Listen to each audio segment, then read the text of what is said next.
Assalamualaikum warahmatullahi wabarakatuh. Waalaikumsalam warahmatullahi wabarakatuh. Selamat siang, salam sejahtera bagi kita semua. Tapi pun, Ya ampun.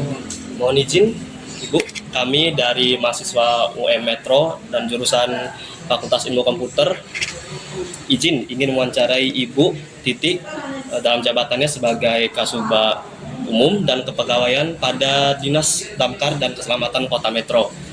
Di sini kami ingin melengkapi tugas kami dari Bapak dosen Tirta Gautama SHMH, mata kuliah Pendidikan Kewarganegaraan. Perkenalkan Bu, saya Pak Rizky dan kawan-kawan saya. Saya Vicky Pradana. Dan saya Gali Pratama Saputra. Saya atas nama Dinas Pemadam Kebakaran dan Penyelamatan Kota Metro sangat mengapresiasi kehadiran adik-adik di sini.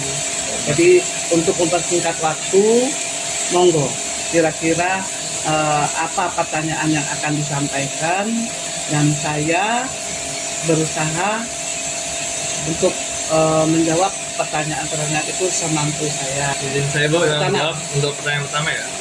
Untuk pertanyaannya, untuk etika pergaulan remaja yang Ibu bisa pahami selaku ibu lah, ibu rumah tangga itu seperti apa anak-anaknya, lalu itu tantangannya gimana yang Ibu hadapi.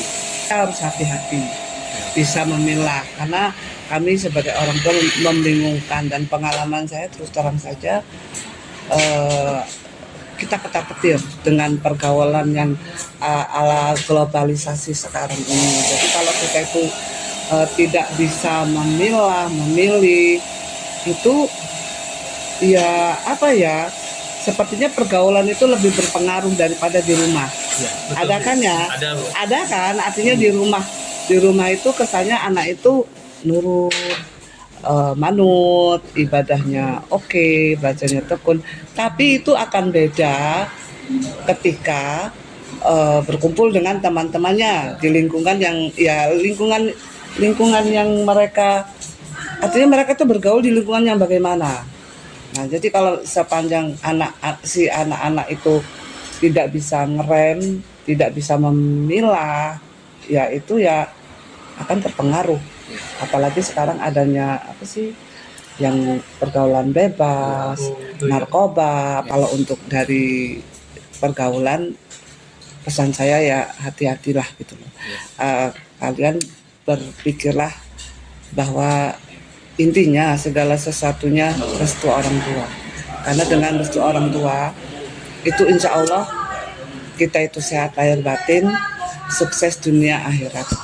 Dari segi etika pun, kalau zamannya kami itu dulu orang tua bapak saya atau orang yang lebih tua itu kita berulah dengan dilihat mata nggak berkedip aja itu udah ketakutan, apa sih yang salah di kita, apa sih saya berbuat apa. Tapi sekarang beda, saya ngoceh sekali itu merepetnya 10-20 kata, ya nggak? Ya. Dan dari segi etika memang ya itu tadi beda. Kalian mengakui nggak sih?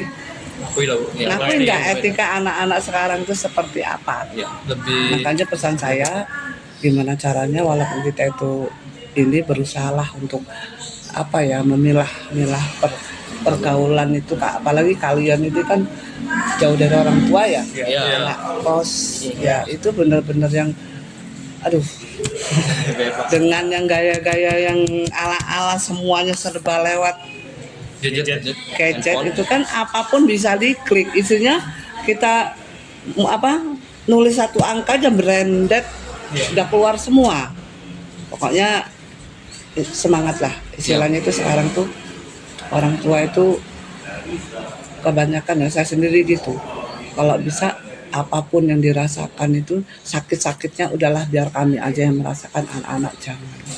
Jadi benar-benar orang tua itu benar berkorban untuk anaknya. Nggak ada orang tua yang menginginkan anak jadi anak bobrok, itu nggak ada. Jadi sangat-sangat berharap jadilah kalian itu anak yang membanggakan orang tua. Cara garis besarnya kalau dari segi etika sekarang ini beda sama yang dulu. Ini karena pengaruh globalisasi, pengaruh internet, pengaruhnya apa. Jadi untuk kalian ya hati-hati. Saya bergaul sama siapa saja. Saya dari Bandar Lampung. Artinya di sana kan kayak misalnya mungkin dugem-dugem, Iya, saya ikut. banyak. Saya udah ngalamin semua. Apa istilahnya? Tapi tetap logika jalan, ibadah jalan. Jadi kalau saya tuh bukan tipe yang fanatik ya. Jadi lebih ke gimana caranya dunia akhirat itu imbang. Terserah ya kalian menanggapi apa yang saya sampaikan ini setuju atau tidak, enggak. Jadi kalau ke sana itu, kalau imbang itu artinya dari segi pergaulan kita tetap banyak teman, tahulah pergaulan saya itu begini. Jadi tapi dengan tetap secara logika tuh milah, oh kalau gua kesini nih nggak beres nih. Jadi nggak apa-apa untuk pergaulan, tapi jangan ikut-ikutan. Kalau semisal ibu bisa mengubah satu pola pikir remaja zaman sekarang, kira-kira apa yang ingin ibu ubah? Pola pikir. Pertama itu ya etika, mungkin lebih, pokoknya dalam kondisi apapun pola pikir, udah itu tindakan, itu pertama-tama andai kita jangan ninggalin ibadah. Disitulah kita bisa memilah. Kalau gua kayak gini, dan gimana ibadah gua. Nah kalau kita itu ibadah tuh ya, taruhlah sholat. Kita kan nggak tahu sih sholat itu yang diterima yang mana, Iya. diterima atau tidak, kita nggak tahu. Dan yang diterima itu yang mana, itu kita nggak tahu. Makanya untuk itu jangan ibadah. Jadi intinya gitu, pola pikir itu kita awali dari itu aja deh. Ibadah aja. Ibadah itu bisa memilah, insya Allah yang sana juga melindungi kita, menyelamatkan kita. Jadi ingat, pokoknya restu orang tua nomor 1. A few moments later. Bismillahirrahmanirrahim. Assalamualaikum warahmatullahi wabarakatuh. Selamat pagi semua. Di video kali ini kami buat dalam rangka memenuhi tugas kelompok mata kuliah pendidikan kewarganegaraan yang diampu oleh dosen kami yang terhormat, yaitu Bapak Tirta Gautama SHMH.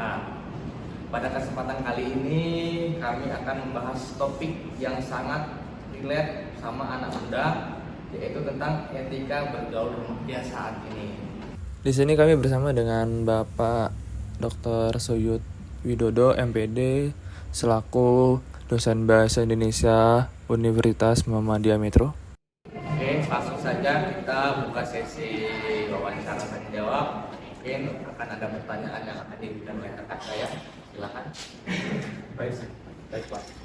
Pertanyaannya, menurut Bapak, bagaimana kondisi etika pergaulan remaja saat ini jika dilihat dari nilai-nilai agama, serta apa saran yang dapat Bapak berikan secara baik agar remaja dapat berkembang secara baik dan bertanggung jawab? Yang pertama, bagaimana remaja? Memang remaja hari ini dilihat dari agama, memang ada kecenderungan secara umum menurun dibanding dekade sebelumnya. Ini yang pengaruh luar belum seberapa berkembang. Sekarang ini karena pengaruh komunikasi sosial, medsos, media, banyak pengaruh yang langsung mempengaruhi generasi muda ketika bergaul. Dari segi agama juga kurang menguntungkan, karena ternyata anak-anak muda tidak bisa menyeleksi berita-berita yang dia terima. Langsung apa yang dia terima, dia simpulkan, dia sebarkan. Padahal menurut agama harus diseleksi dulu informasi itu sehingga kita nanti bergaul sesuai dengan agama kita. Kemudian dari segi sopan santun dengan orang tua juga begitu. Pergaulan yang ada di medsos itu ternyata diterima padanya.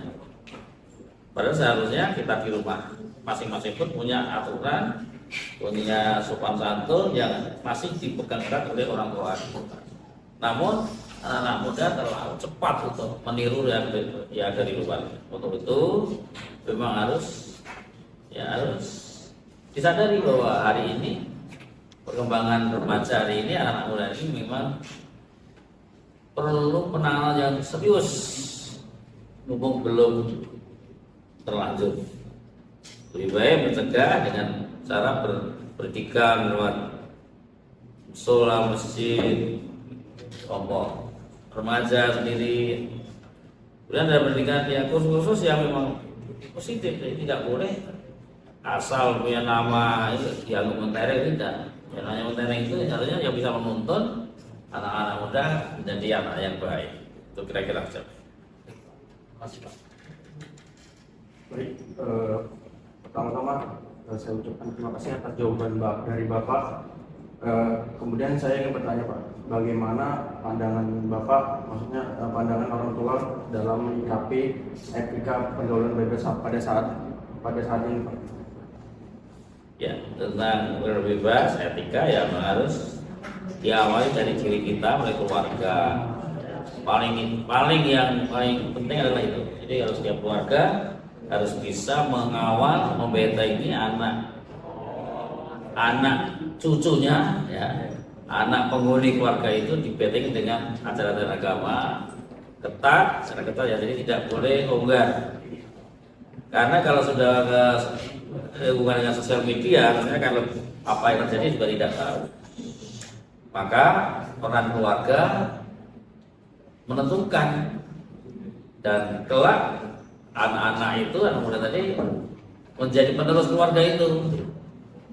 Jikalau satu keluarga itu mengurusi satu desa, kecamatan, kabupaten Indonesia, maka secara nasional anak-anak muda itu terjaga dengan baik. Tapi kalau nanti abai ya orang tua, ya juga merusak generasi akan datang. Jadi maka sekarang ini tidak boleh orang tua terhadap anaknya, keluarganya, anak turunnya tidak boleh santai-santai. Harus pilihlah pendidikan yang bermutu, pilihlah teman-teman bermain yang baik, yang sesuai dengan ajaran agama kita. Karena banyak sekali kalau tidak begitu nanti hanya asal senang, padahal kebaikan itu tidak harus senang, tapi harus benar. Jadi selain menyenangkan juga harus benar. Itu kira-kira. Oke, baik teman-teman, sangat luar biasa sekali dari sisi wawancara yang kita jalankan hari ini, dan nasihat dari Bapak Suyud Widodo selaku dosen bahasa Indonesia ini emang benar-benar membuka mata kita selaku pemuda. Jadi intinya dalam kita pergaulan harus tetap menjaga sopan santun, etika, apalagi terhadap orang tua. Nah, mungkin wawancara singkat ini saja yang dapat kami berikan, karena kita tahu sendiri bahwasanya Pak Suyud ini emang jam terbangnya tinggi sekali. Jadi dia dari kampus 3 langsung pindah ke kampus 1. Emang jam terbangnya benar-benar tinggi. Mungkin itu saja yang dapat kami berikan dan kami sampaikan. Adapun kurangnya kami mohon maaf. Wassalamualaikum warahmatullahi wabarakatuh. Waalaikumsalam warahmatullahi wabarakatuh. Terima kasih Pak.